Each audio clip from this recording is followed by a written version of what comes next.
Thank you.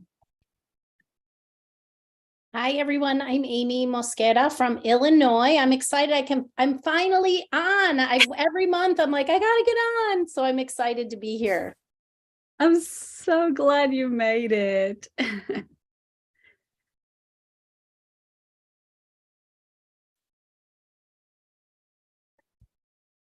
Yeah, nice to see folks and hearing from all over.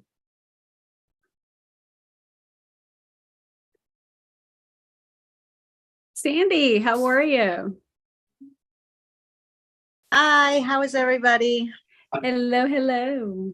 I'm here in Florida, nice sunny Florida. You and your Florida all the I time, know. rubbing in the nice and sweet weather. We had a walkathon and it was 90 degrees outside. I got a sunburn and everything. Wow. See, I'm John, sorry. that's where I want to be, not where your snow is. Well, I would Andy, say, where are you Emily, in Florida? we're in Florida. I'm in between Fort Myers and Naples, Southwest Florida. All right, I'm in West Palm Beach. Oh, on the other side, yes. I'm in Bonita Springs, but it's such a small town that nobody knows. Nobody knows. Nice. You're making it famous, Sandy. You're making it famous. Bonita Springs. Well, I was saying to Emily that we just got Hi, about I'm Jennifer. 6 inches. You're good. Oh, sorry, Jennifer. I was just saying we just got Yeah. about 6 inches of fresh snow. Go ahead, Jennifer. Oh, gosh.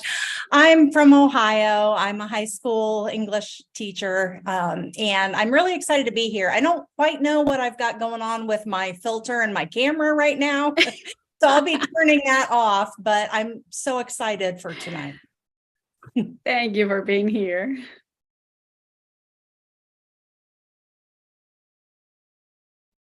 Hi, Emily. Hello, hello. Thank you, Jennifer, for being here. I know it's a couple of months you haven't been able to join. It's the beginning of the year. I had to rush Yes. home from picking my daughter up from dance. But I'm like, Oh, tonight I don't Yeah, have anything going on. So there you go. I was just telling John, I said, well, all of the teachers that are coming today, they either rush from dinners or from schools or from the park. Like I just got home from the park too. So we know how it is. yeah. Our busy life. Yes. I'm so glad everyone is here. All right. So as you come in, let's go over our norms real quick, making sure that when our presenter is presenting, your mic is on mute, and making sure that we are keeping a respectful environment for all of us here, and the language usage toward our multilingual learners is in a positive way. And I'm excited to see so many coming back faces, so new faces.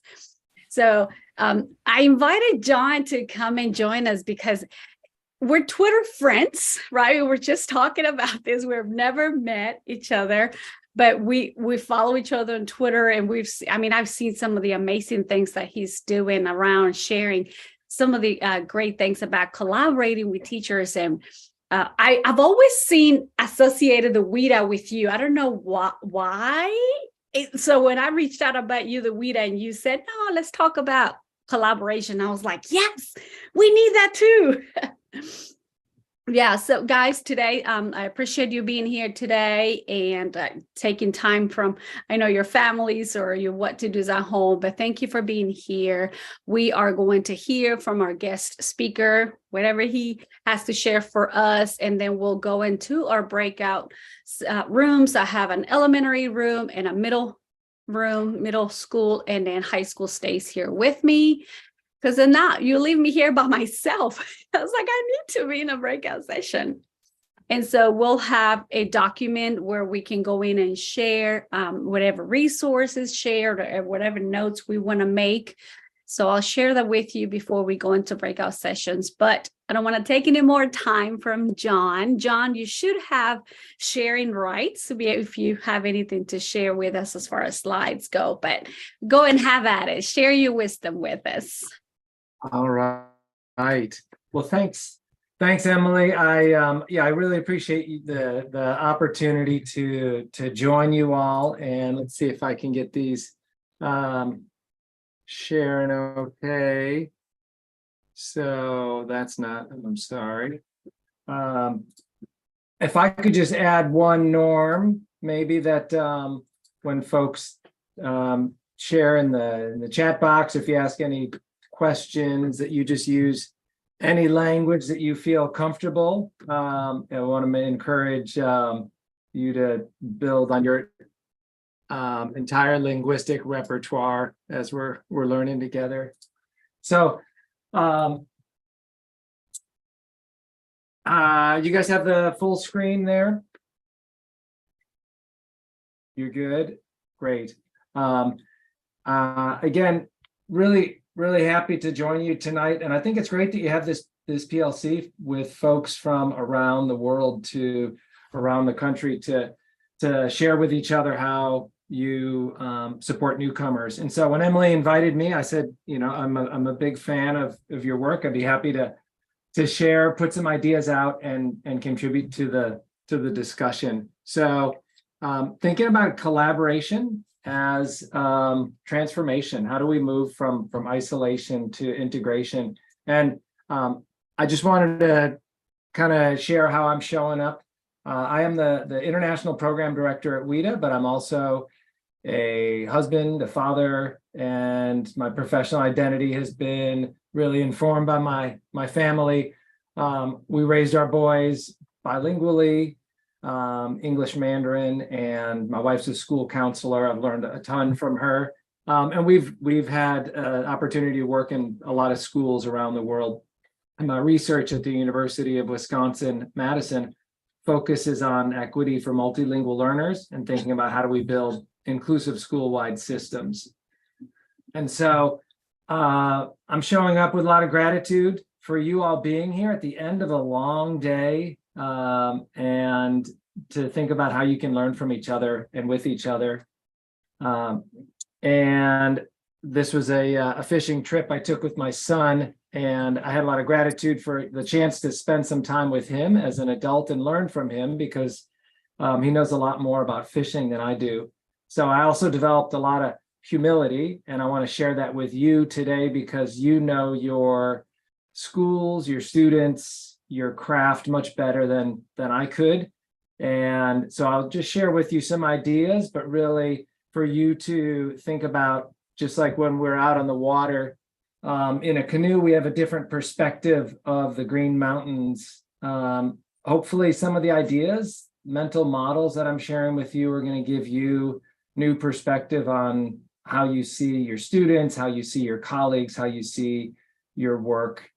And I'm not sure if folks are using the chat, if that's one of your ways to communicate. I know you've got breakouts later on, but I have a couple questions just to help me understand what is your experience with collaboration at your school. I'm hoping that we'll think about how we might shift school-wide paradigms from isolation to integration, and think about what does it look like to collaborate at the classroom level, and then how we might think about teacher collaboration as professional learning, and then think about what are some steps you might take, action steps at your school. So with that in mind, I will share with you some resources that Andrea Honigsfeld, my friend and collaborator, and I have developed, one of which is a collaboration focus bulletin. So some of the ideas, the images, that the research that I'll share with you tonight come from this focus bulletin. And so that's there's a QR code there, and I can share that on the resource document that you mentioned later, that we can, so if you want to take a look at this, it helps to capture some of the ideas we have about collaboration, and also some of what I'm sharing with you tonight. And if you've got questions, I know I'm gonna leave 20 minutes or so for breakout room discussions, but feel free to jump in. And I can't necessarily see everyone, so just if you do have a question, if you want to raise your Zoom hand or just unmute yourself and ask a question. I'm absolutely comfortable with you jumping in, or Emily, if you see someone's hands raised. Got it.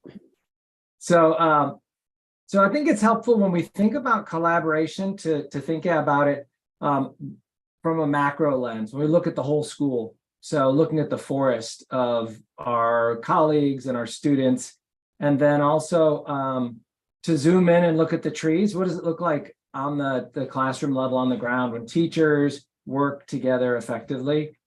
And then with that in mind, how do we create the fertile soil where collaboration can happen between teachers? And with your school, your context, your colleagues in mind, what are some first steps and next steps that you might take to either start collaborating more with colleagues or to deepen the collaboration, the existing collaboration you have? So those are kind of the four different ways we'll think about professional collaboration. So thinking about the trees first, the forest, zooming out, looking across school context, I think it's a well-known fact that we all feel teaching can be a very isolating profession, and teaching can feel very lonely. And I think it's every teacher's greatest hope and greatest fear that someone someday discovers what actually happens in our classroom, because it often feels like we're there by ourselves or we're working with students by ourselves. And so when we collaborate with colleagues, it helps us to see each other doing what we do well, but also there are real benefits for students.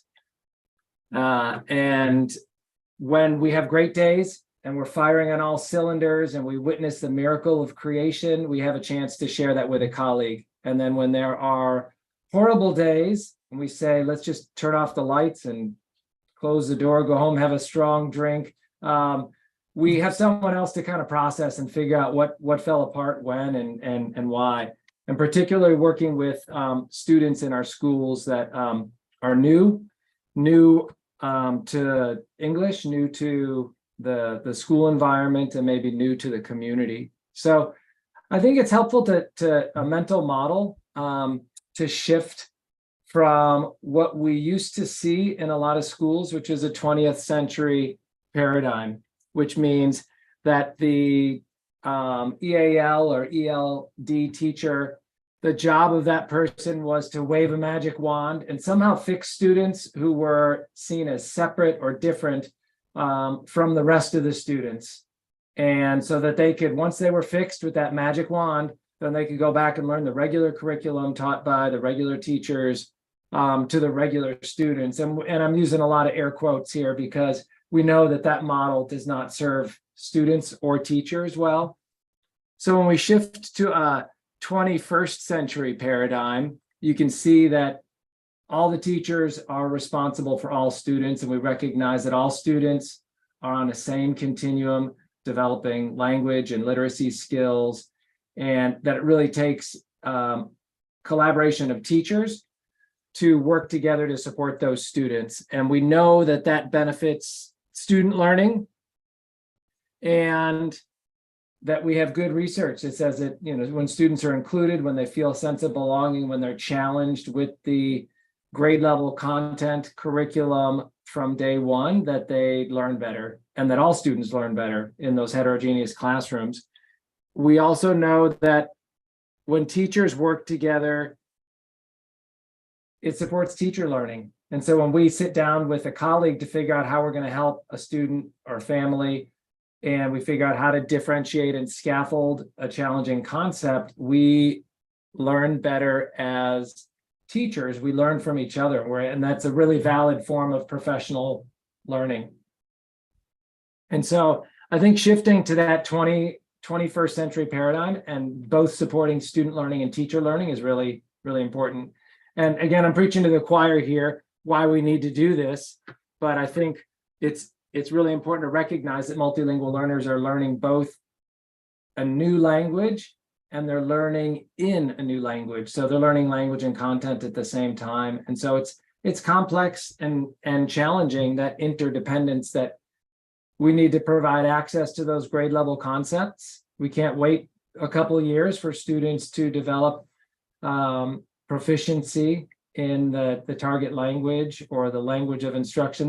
They deserve access to the grade level curriculum right away, and they can engage. And so when we work together with our colleagues, then we can also figure out how students can develop language skills in all their languages. They're using their full linguistic repertoire, even if English is the medium of instruction. We know that English is not the only medium of learning. So encouraging students to translanguage and make collective meaning using all their resources available to them.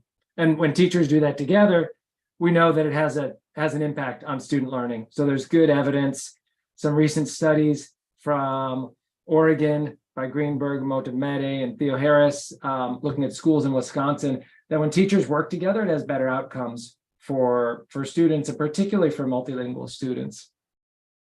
And it also has better outcomes for teachers. Again, it reduces isolation. We learn from each other. It helps us to develop new practices, and also it shifts the belief, the dispositions of a lot of teachers. So that's kind of zooming out, looking at the forest, why we collaborate. We know that it takes a whole school approach to support multilingual learners, and that it supports both student learning and teacher learning.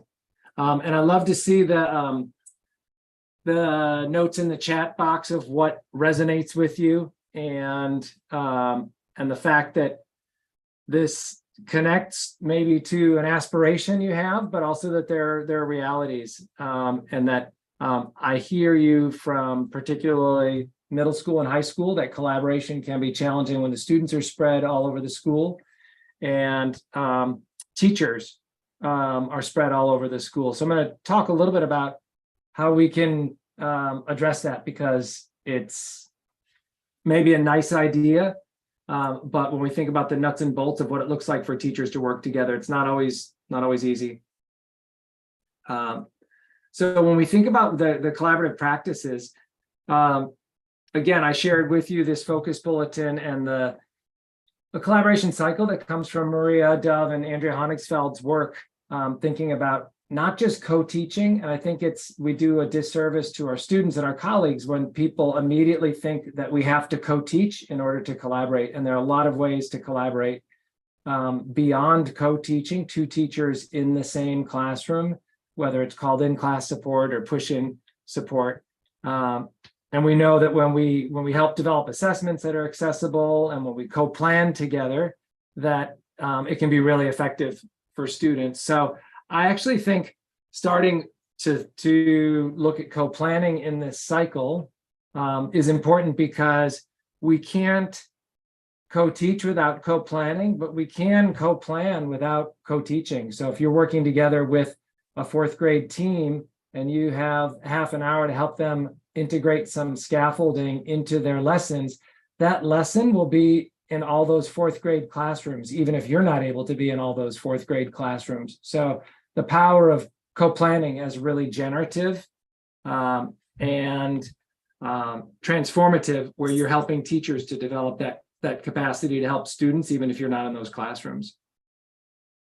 And then obviously, if you do have the opportunity to be in a classroom co-teaching, then you're able to model, to support students, and to demonstrate some of the kind of scaffolding that particularly newcomers might benefit from, and to integrate that into the classroom. So then if you're not in that lesson the next day, maybe that becomes part of the teacher's toolbox. And so it's, again, that idea of collaboration as professional learning.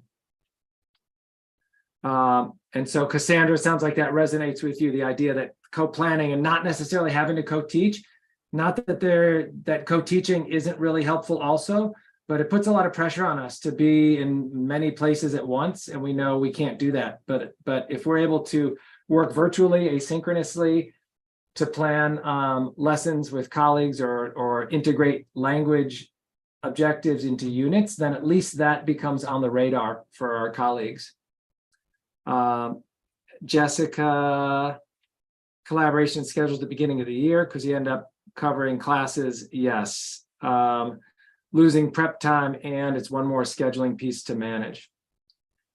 Lots of informal ways to collaborate, and I think that's, again, there's no one way to collaborate, and we never have enough time as teachers, particularly as ESL, EAL, ELD specialists. So recognizing that even just one conversation in the hallway that sparks a light bulb for one of your colleagues is really powerful. So thinking about co-assessing, also to both co-design assessments that are accessible, and then to help evaluate assessments with colleagues. That's a new idea for some teachers, that making sure that the assessments are accessible and that we have a chance to look at particularly classroom-based assessments, what kind of accommodations we can offer students, so students, it doesn't become a de facto language test when it's supposed to be a math test or a science test. And then when the teacher has a stack of papers and they're trying to figure out how they're going to get through all of them, to be able to offer to co-assess, actually take something off the plates of our colleagues, as opposed to feeling like collaboration adds something to our plates. And when we co-reflect, it is an opportunity to take a step back and think how we are doing as teachers, what we are, how we're improving, how we're growing, but also to think about student growth, individual student growth, and then as a class. Want to check in on the chat box again. Really appreciate all the dialogue. Working on a master board that allows for collaboration. It sounds like, Anna, that's like a Jamboard, an asynchronous tool to be able to share, to collaborate. We learned a lot during the last couple of years during COVID, how we can actually transcend space and time, and we can work together asynchronously. So that's one way to mediate the fact that we never have enough time, is that we can use Google Docs, we can use online tools to co-plan together, even if we can't physically be together. So I want to just, I gave a quick turn around this circle. I want to give an example of what this might look like. This was from a high school history class. Teacher wanted to work on academic writing. We did exit tickets. I was co-teaching in this 9th grade class. Students did a plus and a delta. What are they doing well? What do they want to improve? And then we grouped students. So we reflected on that. We said, there's some things. Some students are working well with evidence. Others need to be able to write a good topic sentence. And so we grouped those exit tickets, and we put students in groups, ability or strategy groups based on what they were working on and what they did well. And we took a sample paragraph, cut it up into strips, and then we identified which piece of that paragraph writing process those students were working on. So one group was working on evidence, one group was working on writing an introductory sentence. So we removed that sentence from their envelope. So they had to figure out what was missing, put it in order, and then work together with their classmates to supply that missing piece of the puzzle. And then we used parallel teaching. So I was in some of the groups, my co-teacher was in another group. And then we did co-assessing together. We self-assessed with the students. We had them highlight their paragraphs so they could identify where was the evidence, what was their topic sentence. And then coming back around the circle, we co-assessed and then co-reflected on that. We said, what is the class doing well? And what are some areas of growth for the class? So taking a step back and using that scoring tool to get a class composite picture helped us figure out what was our next move as teachers and how do we plan for instruction together. So that's just a quick example of what it might look like on the ground to turn around that cycle. I know it's messy when we collaborate. It looks a lot of different ways, so it doesn't always look like that. I shared with you the focus bulletin, but there's some other WEDR resources that have been developed. And again, I can put links on your shared doc. One, I just wanted to highlight the new 2020 standards has a co-planning process that is shared in an infographic. And it looks at just some key questions for teachers to sit down and plan a unit together, starting with, what are the content standards? And this probably models what you do if you use a UBD or backwards design, but then also asks, how are students using language in this unit? What are the key uses of language? Are they primarily narrating? Are they informing? Are they arguing? And then the WIDA standards helps to identify what are the expectations and what are the functions and features that students need to use in that unit. And so it's a pretty simple process, but it ends up with the language objectives that students need to be able to engage with the content. And it helps our content colleagues, subject colleagues, to see the language. It's like a linguistic x-ray of the curriculum, because we know that students need to access that curriculum. So if we can see the language that's already there, then we can help them develop it. And our colleagues who are teaching science or math can see that language too. Cassandra, you talked about intentional grouping of students, making class lists, so clustering to be a little bit more strategic. And I think that's helpful for scheduling the master schedule, and it also gives you particular classes to be able to target, even if you can't be in 40 classes in the high school, maybe there are 20 of them that you can rotate around strategically. So I talked a little bit about co-planning. I want to talk a little bit about co-teaching, and there are many different co-teaching models, and it's not necessarily important for you to know to have a particular name for the model, as long as you and your co-teacher use the same way to describe that co-teaching model. So you have a shared understanding. And I have this image up because once I was co-teaching with an elementary classroom, and we were doing writing workshop, and we were dual conferring model, and there was a fire drill, and we lost half the class. We lost half the time, not half the students. And we came back in, there was 20 minutes left. And so we said, let's just do speed dating with Post-it notes. And after that, we referred to that as the fire drill co-teaching model. And that wasn't from any book, it wasn't from any research, but it was one that made sense to us. And we knew how to use that together, how we were going to group students and what our roles were as teachers. And I think it's really important to have some intention to the co-teaching. Otherwise, we just become language whisperers, and we're sort of expected to be silent and stay on the side and whisper students magically into understanding, like a dog whisperer, a horse whisperer. But we really know that as professionals, we need to define what that role looks like. If we're going to be in a classroom providing in-class support, then we need to have really intentional roles. So I just wanted to share with you a few more ideas for how do we build professional capacity.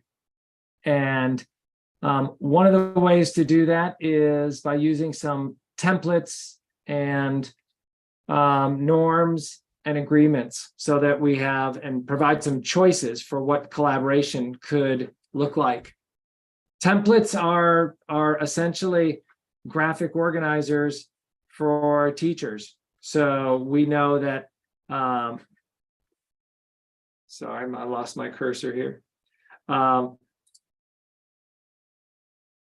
when we help each other to literally think inside the box, and we say, how are we going to scaffold for our multilingual learners, and how are we going to create a space for us to think about language objectives, then we do that as part of our planning process. So thinking of creating templates to guide the planning process. Again, Andrea and Maria have come up with a really nice protocol. If you've only got 15 minutes for planning time, think about it as what you're going to do pre-planning. What are you going to do before you come to that co-planning meeting? Put it on the Google Calendar. Everyone gets the data they need and they show up ready to go.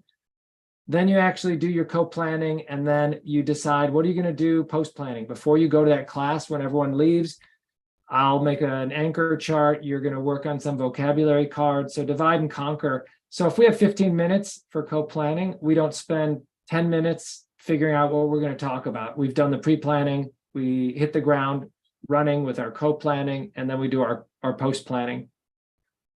And I think it's really important to maximize that time.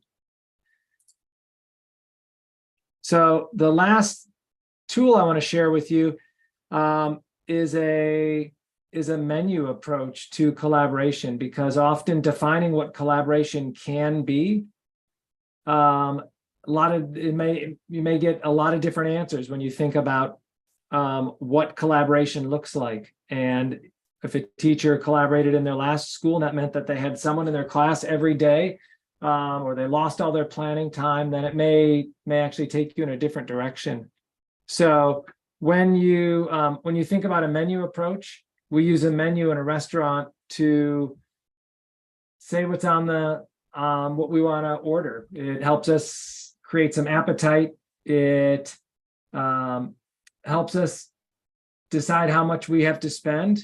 And you wouldn't order everything off the menu unless you're really hungry or you've got a lot of time. And so if we think about collaboration as a menu approach, then that helps us define what are some of the practices that we can engage in, what are some of the ways we can work with our colleagues, and it makes it very concrete and granular. So this is an example of a collaboration menu that a colleague and I developed, and this was in one of the first collaborations that I had with Andrea from her Blue Book. So it's just an example. This is not the collaboration menu, but it's just a collaboration menu. And we said, here's some starters, some ways we might co-plan. Those are the appetizers. So we might help find some words associated with the reading. We might find an alternative reading in another language. We might create a graphic organizer.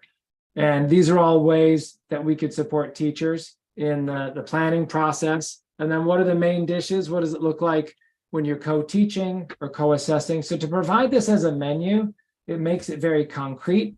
And it also helps our colleagues to say, to order, maybe just one dish off the menu and say, hey, Cassandra, could you come in and help me introduce a vocabulary mini lesson as part of my workshop? And maybe that's 15 minutes, but it really, it puts some agency in the teacher's hands. And it's not overwhelming. If we hand a teacher a list of 25 possible collaboration activities or strategies, that can feel overwhelming. When we put those 25 strategies on a menu and say, just order one, let's pick one focus for our collaboration this quarter or this week or this month, then it offers some choices and some options for partnerships. And that can ideally be co-constructed together with your colleagues. And so then you've got a common definition of what collaboration looks like at your school. So I just wanted to wrap up with thinking about first steps or next steps. If you're just getting started, you're thinking, oh, I'd love to collaborate, but I'm not sure what are some good first steps. Thinking about norms, make a menu. What are some agreements? Maybe I will join one co-planning meeting in the 4th grade each week, and they'll designate that for us to talk about our multilingual learners, or particularly our newcomers. You might create portraits that explain what your students can do. Some of you mentioned the can-do descriptors. Make sure all your teachers, your colleagues know who your students are, what their family backgrounds are, what languages they bring with them, what their passions are, what they love to do. So colleagues know the students as well as you know them and the families. And then thinking about intentional grouping. I think Cassandra mentioned that earlier about thinking about how you can strategically group students even in scheduling. And then next steps, if you want to go deeper, thinking about that co-assessment, co-reflection, looking at how students are doing together and how we are doing as teachers, what collaboration strategies are working, and analyzing that data together with your colleagues. And then also asking your colleagues for feedback or students for feedback. Say, Ms. Francis and I have been working together in this classroom for the last month. What are some things we're doing that support your learning? Or what are some things you wish we did more? So asking students, engaging student voice as a way to reflect on what's effective collaboration. And then share what you learned. If you've got a co-teaching partnership that's really successful, share it out with other teachers at your school. I may or may not have left a really good graphic organizer on the copy machine for someone to discover with my name and my co-teaching partner's name on it. And they say, oh, wow, that's what you guys do. I want to do some of that. So share what's working for you, and with others at a conference, at your school, write an article. Don't keep all your success to yourselves, and then other teachers and other students can benefit. So those are some first steps and next steps. And you can either put this in the chat, or maybe this would be a way for us to launch into the breakouts to think about this shift from a 20th century paradigm where we're segregating students, isolating teachers, and fragmenting the curriculum. How do you shift towards the 21st century paradigm where we're integrating students, we're including students, and as teachers, we are working together with our colleagues, which we know, again, it supports both student learning and teacher learning. So Emily, you seconded that idea to maybe use this as a launch into breakout rooms. And I know you guys have probably a lot to share with each other. From what I've been able to see in the chat, a lot of great ideas and questions have been shared. So would love to hear, and feel free to put me in any breakout room that makes sense if folks are comfortable with me joining that conversation. Yeah, it really sounds like by the chat and the little bits that people are sharing that they want to talk about what's happening in schools. A lot of schools are embracing this co-teaching and co-planning. A lot of schools are still in the stages of getting started. Some schools, as far as I can see in the chat, are trying to convince their principals. I do want to ask you that though. What will be the best approach to our leaders? Because they're the ones making the decisions for us. So why don't we stop there? Just tell me that would be something that could be helpful for all of us. Yeah, for sure. And I will share again on your shared document. Andrea and I wrote an article specifically for leaders, thinking about what are some leadership moves that support collaboration, because they can't just wave a magic wand either, but they can get to know the research, why this has an impact on student learning, and that it's an effective approach. Leaders can see collaboration as more than just co-teaching, and to honor the co-planning and create co-planning time and expectations. And then they can also celebrate the co-teaching partnerships that are effective. So if teachers are working together well, they can model that through a lab site or a fishbowl, and they can't necessarily require that everyone collaborates, but they can create the structures and create the culture that encourages collaboration, and then celebrate it when it happens by, stopping in and making that part of the professional growth portfolio. So I'd be happy to share that article on the on your Google Doc, along with some of the other resources I shared. Yeah, I think that's something. Yeah, that's something that we talked about last meeting, John, that we talked about, that we can come to our teachers and admin with, hey, I'm passionate about co-teaching, but we also should come with the research. So, those articles that you're providing, I think is going to give us the strength that we need to say, it's not just about me wanting to do it, which, I'm all for it. But here's also the research that is going to help support why I'm asking for this co-planning and co-teaching part. So if those articles can go in there, I will really appreciate if you could do that for us. What I thought about doing is, if you have a few minutes, John, is I'm just going to have one breakout session for elementary, and if you would like to go with the elementary group, and then middle and high, because we have this kind of like the same model of the courses. Why don't we stay here as a whole group, and let's go ahead and discuss what co-teaching or co-planning is looking like at middle school and high. And then I'm gonna go ahead and open the breakout room for the elementary, because I taught elementary before and I know it could be very different. So if you're at the elementary level, go to that breakout session. John is going to go there with you, chat about what's happening, take the link with you so you can type in any resources. And then middle and high, stay here with me and we'll go ahead and chat once elementary is gone. With that, is that okay with you, John? Yeah, that sounds great. Sure. Perfect.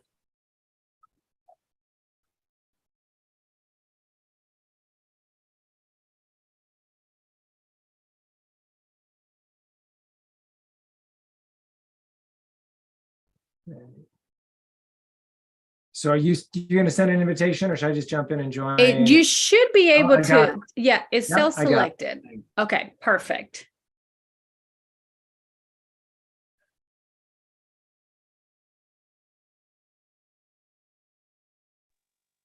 Hey, Emily, Yep, I don't he's- see the, where do I see it. Never mind. You see it now? Okay. Oh, yeah. Great. All right. So if you're here with me, is because you're a middle school or high school. And if one of you would just go ahead and open that link and have it with you and help us type any resources or any comment, go into you can do it in the middle school and then I'll just copy it over to the high school. But let's go ahead and chat. This is great stuff. And is it doable? It's hard to say. Please tell me I'm not alone. I'm like, it's hard to say. I mean, I've loved to jump in and do all of this that he's talking about. And I think we are at a great point to start. But where do you see the pushback here? Go ahead, Hannah. So, hi. Hannah or Anna? I'm sorry, I didn't. It doesn't matter. I think Hannah she had her hand up, so I called didn't on see her. her. I'm sorry, Hannah. Go ahead. Go Either ahead. or. I'll be quick. I think it really depends. I think you have to start small. You have to start with one teacher and then go to another teacher and then go to another teacher. That's what I found has worked best. And like what I'll do is, like at the beginning of the year, I'll start with one teacher and I'll get that teacher kind of on track, if you want to put it that way, or on our side. And I'll start with the students. I'll start with the teachers that have the most L's and the most newcomer L's.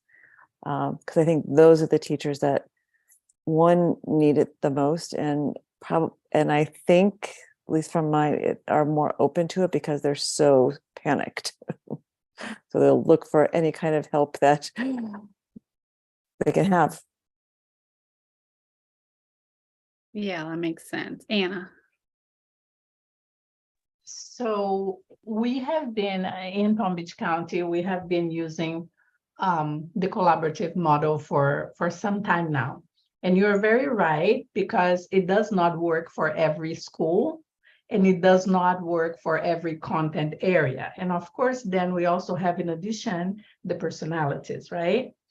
So that we also have to work with. So here, what we did was we created a matrix of services, like a program models matrix. So we have the sheltered, but we also have the collaborative model, which is the push-in model, where when I was mentioning on the chat about the master board, we already kind of, and that's part of the work that I do here, but we already planned the master board, the scheduling, considering, if I'm talking about 7th grade, which is the content area, or which are the content areas, depending on the number of teachers that we have, that we want to make a collaborative. So normally principals will select those tested grade level, tested content areas, right? So if we are talking about civics, for example, then we're going to have a collaborative teacher that pushes into the civics class. And what we do is, who are they there for? and what is their role while they are there. This is something that we had to make sure that it was very well established, because all of a sudden that collaborative teacher, which is the pushing teacher, was seen as, well, they're just here. Can you go run this copy for me? Can you, and we said, no, it's nothing of that. Both teachers are certified teachers. They are there to do the work. So that's when we started with the sharing of lesson plans. And it could be that they have the opportunity to do it in person, or they have to put in a Google Drive, or then we had to become creative, right? So then that collaborative teacher has access to their lesson plan, collaborating with that mainstream teacher to know when I push into your class, what is going to be the work that I'll be doing with that pre-identified group of students. So depending on the language proficiency level, they are newcomer or not. And then those students that are already in that proficient category, those were the students that were in the mainstream, and the ELL teacher did not pull them into their group. This is not a pull-out model, it's a push-in. So there is a space in that class where the ELL teacher has a space to work with the group that they're going to be pulling in. And I mean, it has worked. Now, it came out of the need for the students to really receive the support that they need to receive, because they were in the mainstream and all of a sudden they are no one's kids. What do I do with this student in my class? They can't understand what I say, and they had this idea that they needed to be bilingual, which they do not have to be bilingual, right? So all that we had to work through, but it's like, in a nutshell, that's how it's been going here. And I loved seeing John's slides, because I did create a session for teachers where I used those slides, and I'm like, yay! Yeah, I have never seen them, really. Yeah. This was new for me, maybe because if you don't mind, I just want to show 2 slides. Just so okay, go for it. Let's see what you have. Let me see where is my share screen here. Yeah, those slides were in the WIDA collaborating template thing that I have never seen, and it's so good that there's stuff up there. Can you see my screen? Yeah. Okay. So what is needed for effective collaboration? So I'm here on slide 11. But here's what he had. So I have the old paradigm and the new paradigm, where they are everyone's children and students. I want to get to, so we are away from, isn't one of yours, right? Can we figure out how to help one all together, right? Oh, I like that. And then we have, so why, and I want to get to one. This is the slide that I want to get to. So I use thinking maps. And what I did was sharing with them the collaborative process, and then telling them what each teacher, the role of each of them, and what they are to do. And this was in the very beginning stages, but this is something that I continue to do, because I like this is a work that, and then we discuss the points. Yeah. But and then I like it. Are you willing to share this with us? Well, my turn slides? is next month. Do you want me to share this one, or we need to share these slides? Well, because we already talked about collaborating this time. I like to have a different topic, but guys, do you agree about this template? I like these slides. And then we can add them. Yeah. Then we go into the WIDA principles and we talk about that. It was a nice set of slides that I said, let's do that because of that need and because of the kids being seen as, they belong to, wait until the yellow teacher comes. I love that circle of responsibilities. I think it's important for teachers to see who has to do what. I mean, I like it, guys. Anybody else in the group agrees? I like, if you are willing to share these slides, we'll just add them to our document so everyone has access to them, since it goes along with John's topic. That would be amazing. Anyone else has a follow-up to this? Do you see this slide I'm showing right now? Yeah. Okay, so you see here where we described what the collaborative instruction is going to be. Yeah. So for a classroom teacher, for the ELL support teacher, and then we have the other models, but to make sure that everyone had it clear. So this is part of the matrix that we have. And I only cut the two pieces that were pertinent to this school, but that's somewhat what we have been doing, and that's how we have been sharing. Sorry, I'm taking too long. I find it really helpful. I don't know about the rest of the group, guys, but I myself need a lot of practice and work when it comes to collaboration. Yeah, with- no, for not that I sure. don't, I I will- don't like it, but Mhm. Yeah, and it is challenging. And as I said, we experience many times the class that, let's say I'm a collaborative teacher, I'm pushing into your class. Sometimes they are not well received. Sometimes they don't have the space they need to have. Sometimes the teacher feels that their space is being invaded. And then it's that conversation of, no, I'm here to support you, right? Or which part of the lesson would you need me to work with the students? But clear for them to understand that this is a certified teacher that's coming here, language specialist that can help the students with what they need. So pretty much. That's right. Mhm. Jennifer, what do you find wonderful about this?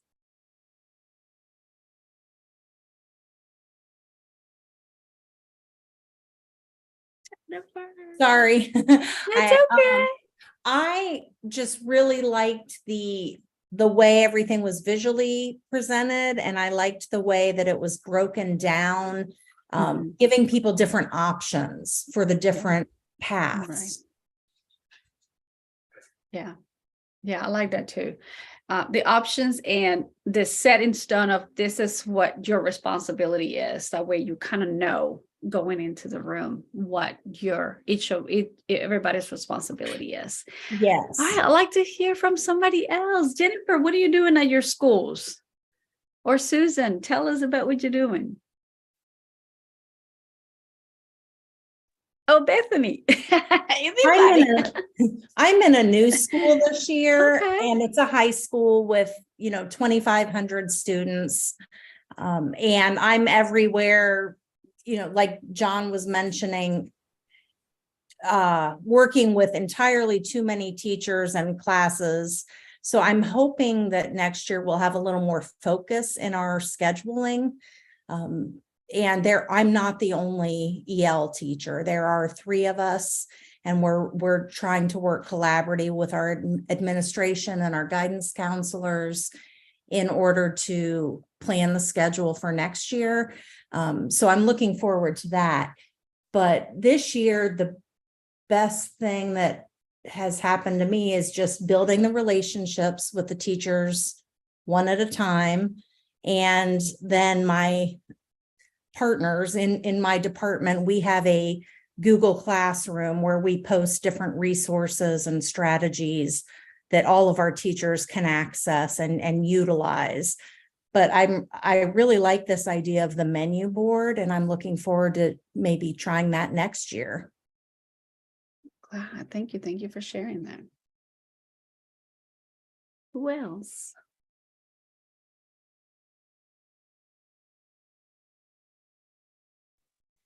I'll share. Hello. Hey, Courtney. Hi, Courtney. There appears to be a delay. But this is my second year pushing in, and it is an adjustment to go from, I guess, having autonomy and the ability to assign assignments that I know suit my students' needs, to kind of having to, I guess, make those decisions with another person and not necessarily feeling heard.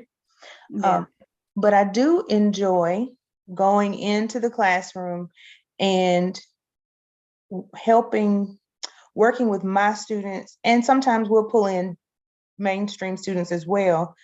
And I think that helps students not to see ESOL as stigmatized.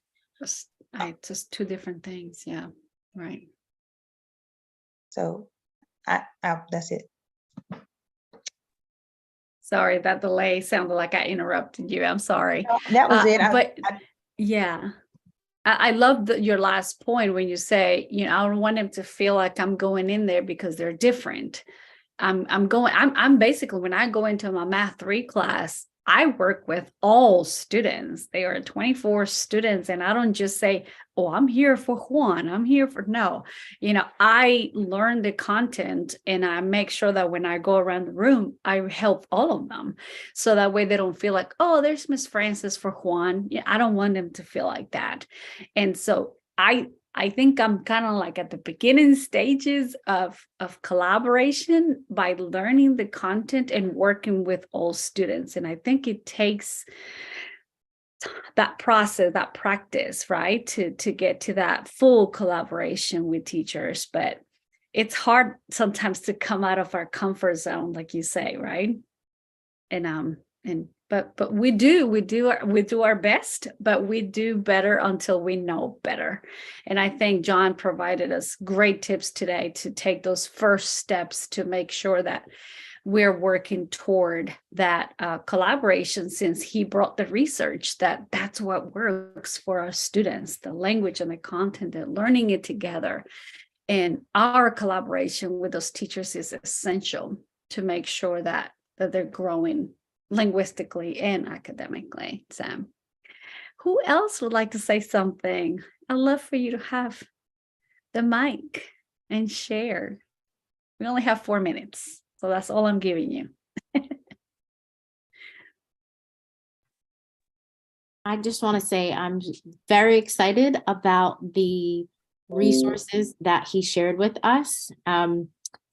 We have implemented some co-teaching in our school this year, and depending on the pairing of teachers is depending on the outcome that we have seen thus far. So I am really eager to share those resources with my high school ELD teachers and their partner teachers to see how we can make the partnerships even better. I think that's great, having those handouts, available, and just bring the research, bring the proof that it works. So that's great. Thank you so much for sharing that. So I send the message to the other group to come and join us in about a minute. But if any of you have anything to say, go ahead and say it before the other ones come and crowd us. And Anna, if you can, please go ahead and share that link, and I'll add it to our today's document. Hello? Hi. Can anyone hear me? Hi, Yes. hello. I came in very late. Hi. I'm Stacy Ross, ELD Resource Specialist for Carlsbad Unified School District. There are 2 of us, 6% English learners in the district. I'm really upset that I missed this, but I just got from work, so hopefully I'll be able to get something. I recognize you and follow you, and so I was like, I know you. Well, yeah, go ahead. This is being recorded, it's live, so please go back. It's on our YouTube channel, so go back and watch it, because a lot of great stuff was shared. So hey, great. I'm glad you made it. So will you send the YouTube link? And that'll be great. Yeah. Are you on my email? Because it should have been on my email, or did I just share the link with you? Well, yeah, I'm glad to be here, even though I was in the tail end of it, but looking forward to it. All right, I'm glad you were here. Thank you. So right here, this is our middle and high group. Our elementary group went over with our presenter to talk about what's, matter of fact, let me just go ahead and close their group so they can come here. Close all rooms. And it's different, the co-teaching at the elementary level and at the high school level is different. It's like black and white. Right. Yes. Yeah. And our roles aren't pushing. We're more of like the administrative, and so we don't have pushing teachers. So yes. Having to be advocates on a regular basis, but there needs to be accountability, which is a big deal. And so we're trying to structure things so that we can be people of resource, build good relationships. It takes time because there's a lot to deal with, especially when the percentage is so low. Right. Yeah. The needs are so vast, but I'm typically a real advocate for newcomer students, level 1s and 2s who really feel like fish out of water, and really I try to focus more on those students because they need more advocacy than anybody, to be honest. Yeah. So there we go. But thank y'all for being here. So to wrap it up, John, what was going on in elementary? Tell us, because middle and high was on fire. Yeah.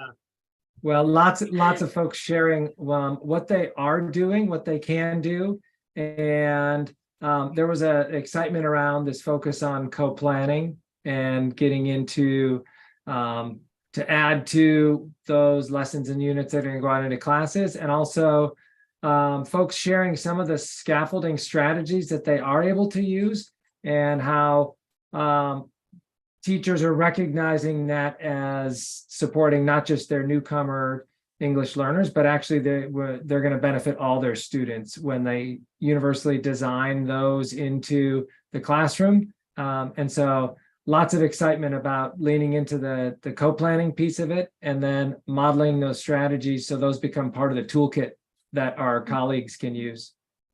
That's wonderful. I'm glad. I think what I'm taking away, I'm hoping everyone's taking away, is we have to start somewhere, right? Take the first steps, like create those. I'm starting there, even though I've done co-teaching for so many years or co-planning for so many years. I need to expand my wings, and I'm starting small. I'm going to take those small steps to grow in this collaborating part.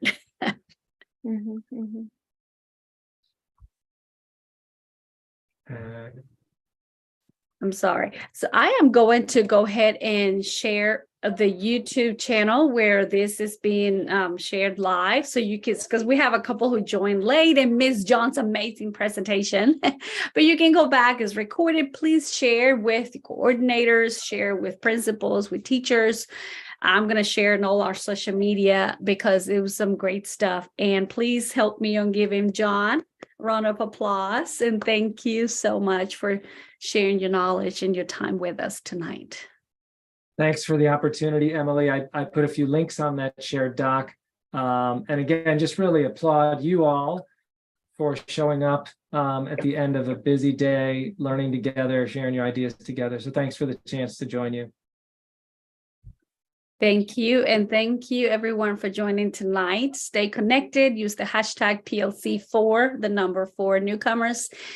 Follow me on all social medias. I did share the link for the sign up list. If you received the link from someone else, but you want to join this monthly meetup, make sure your email is added to this list, and you'll get an invite for next month, which is fantastic. I can't wait. All right, everyone, have a good evening and stay strong. Thank you for everything you do. Hi, Emily. Bye, everyone. Emily. Good night. Keep up the good Thank work. you, John. Slides, I'll Thank send you. it to you.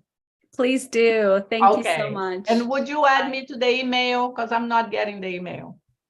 I just share a link over here as a document. Okay. Let me share it again. Okay. Yeah, let me share, because I can't keep up when people tell me know. just add me. I imagine. Just but if your name is on this list, you'll get added to the list. So just I just shared it. So Okay. make sure I'll you copy add the your link. email is there, and I'll Yes. add you to it. All right. Thank you, everyone. Stacy, did you see the link for the YouTube channel? Thank you. Bye, Anna. Stacy, I can't hear you. I'd like to get on your list. I only see the YouTube link. Is there any other? I just shared it. The I don't- last, no, Yeah. that's the YouTube link. Hang on then. I shared it with someone private, I think. All right, hang on. Let me find it again. Okay, thank you so much. Yeah, no, thank you for joining us. But so go back and watch the beginning, the presentation. Oh, it is the YouTube again. Why is it doing that? It's not copying. Oh, Well- I see what I'm doing. I see what I'm doing. I was copying the wrong thing. All right, here it is. So that's the Google form for you to be added to the monthly invitation. So how did you get the invite for today? I don't even know because I'm just so glad I made it at the tail end. And I recognize that last gentleman. I recognize him so much, Jonathan, and I Yes, had a doc. He shared a doc. Can you share that with me? I recognize him, and I would love to know what doc he shared with you. Is that something? Well, John was sharing, he said he added his presentation or in his documents to, hang on, let me find out. Now I got so much stuff open. It's not even funny. Well, thank you so much for spending this. No, that's okay. So here's a link. I've been following you for so long. All right, so I just shared a link. This one is the document that has all the notes from all of our monthly meetings. And just go down to February. And John said he added the links that he was talking about. Okay. But when you came in, it was Anna who was sharing her slides. She's another speaker she's coming next month to share her stuff. But I don't want her to share about on collaboration again. So she's going to bring a totally different, but she's going to send the slides with me, and I'm going to add them to this document that I just shared with you. Okay. Okay. So as soon as she emails them to me, and I'll add them to that, so you'll have access. Those are the slides that you saw. They're not John's, they're Okay. Anna's. Okay. Yeah. Okay. Last question. I want to take like 9 units this summer. Is there anything you're affiliated with where I can get a college credit and support your work? Otherwise, I could take what you've written, because I'm following what all of the things you're doing. Yeah. And I can create an independent study course, and then You can, because if you go back to my YouTube channel, every month is recorded. And look, I'm still recorded. I haven't even stopped the live streaming. It's Oh still my God, going. I didn't say anything. No, okay, me neither. But if you go back, we have done this for a year. So you have a year worth of recordings with amazing speakers and authors. I mean, there are credible research materials that they're sharing. So that could be very helpful if you want to go back and look at it. Okay. Thank you so much. It was great meeting you. Thank you. Next meeting.